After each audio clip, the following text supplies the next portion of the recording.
Hi అండి, ఎంతో టేస్టీగా ఉండే మటన్ కర్రీ అయితే ప్రిపేర్ చేస్తున్నాను. చాలా డేస్ తర్వాత ఇంట్లోకి మటన్ అయితే తెచ్చుకున్నాము.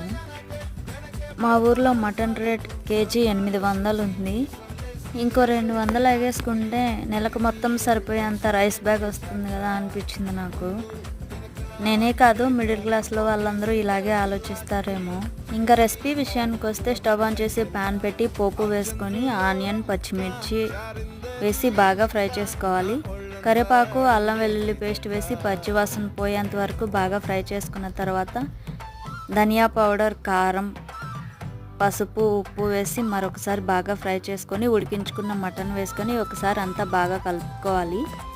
కొంచెం వాటర్ వేసి బాగా ఉడికించుకోవాలి. అంతా దగ్గర పడ్డాక గరం మసాలా, కొత్తిమీర చల్లుకొని ఒకసారి అంతా బాగా కలుపుకొని సర్వ్ చేసుకోవడమే. వీడియో నచ్చితే లైక్ చేయండి. Okay, bye.